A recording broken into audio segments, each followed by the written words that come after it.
One of the most familiar icons in central London is St Paul's Cathedral. Sir Christopher Wren's 17th century masterpiece has remained one of the city's enduring symbols. Now a recently completed facelift has given visitors the chance to see the magnificent interior with new eyes. From the floor to the top of the dome, it gleams in the sunlight. Latex was used to peel off the dirt on the walls, and a portion of the old wall remains to contrast the new. One of the greatest challenges was accessing every single square centimetre of the wall face, and none of the scaffolding could be done during the daytime for obvious reasons, so that all had to be done at night. And the other challenge was just keeping a team of craftsmen motivated when they have 15,000 square metres of stonework to clean. But I was blessed with a great collection of people who were motivated by the vision of what it could be like at the end.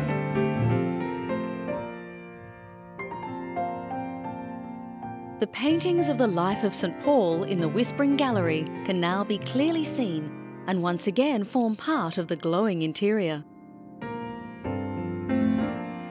100 tons of scaffolding, 21 stories high, was hung from the lantern in the top cone and lodged as a segment on the floor of the gallery. It was rotated as work proceeded. There are 8 colossal scenes in the ceiling painting. Statues in the gallery and throughout the main floor were painstakingly steam cleaned with pressure jets. And the swords and drapes were repainted over originals covered up in earlier times. The St Mark mosaic had to be taken down and repaired because of vibration damage from the organ pipes. The spectacular result of brush cleaning the mosaics can be seen in the choir stalls. I think what's happened is actually quite breathtaking. And I think you see this building now, which is, one of the world's great buildings, restored in a way that perhaps even Christopher Wren never fully saw it. Because I think by the time the roof went on in Wren's day, it was already quite dirty. Christopher Wren's building is the 5th known cathedral built on the site, although the number is higher if every major medieval construction was included.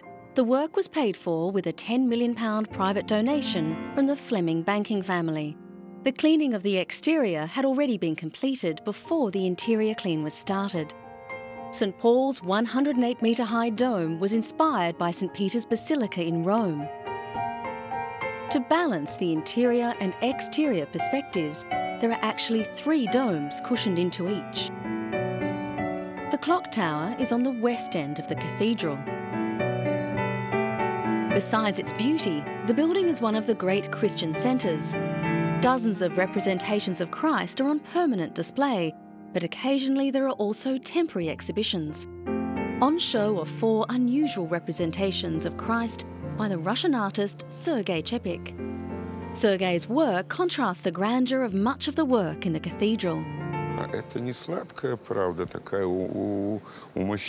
truth that Christ brought to the world is not a sweet truth. It's not a cake with cream, though it's bread, it's blood. It's quite a severe truth.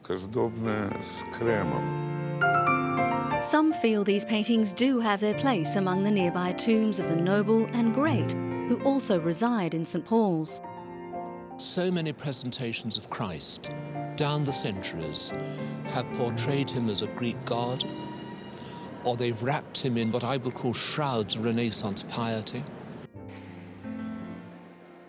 And I think as I read the Gospels, I find a figure who is very unsentimental, who is very confrontational, and who is compelling because he speaks the truth.